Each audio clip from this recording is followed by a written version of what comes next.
조국 법무부 장관이 자택 압수수색 당시 현장에 있던 검사와 통화한 데에 대해 정치권의 공방이 격화하고 있습니다. 여당은 피의 사실 공표에 초점을 맞추고 있고 야당은 명백한 수사 외압이라며 반발하고 있는데요. 국회 연결해서 자세히 들어보죠. 최지숙 기자.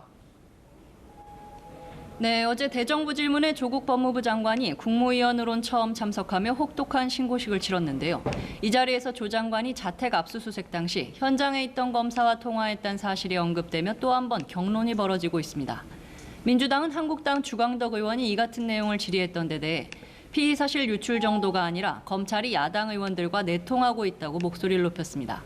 이해찬 대표는 해당 내용을 알려준 당사자를 색출해 처벌해야 한다며 격앙된 어조로 비판했습니다. 이인영 원내대표도 공무상 비밀 누설죄라며 윤석열 검찰총장의 합당한 조치가 없다면 직접 대응에 나설 수 있다고 경고했습니다. 한국당은 심각한 수사 외압이라고 공세를 쏟아부으며 조 장관 탄핵 추진 필요성을 거듭 강조했습니다.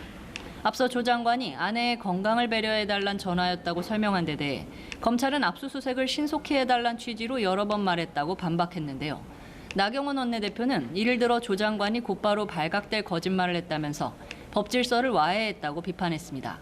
이어 검사에 대한 협박으로 위중한 범죄라면서 직권남용 혐의로 오늘 고발한다고 밝혔습니다.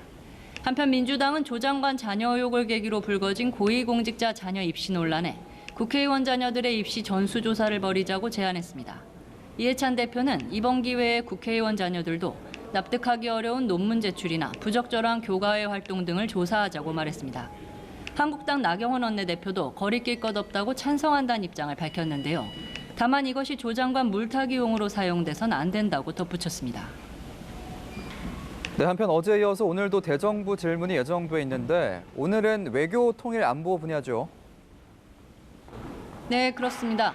오늘 오후 열릴 대정부 질의에선 대북 문제와 문재인 대통령의 최근 방미 성과 등을 놓고 여야 공방이 벌어질 전망입니다.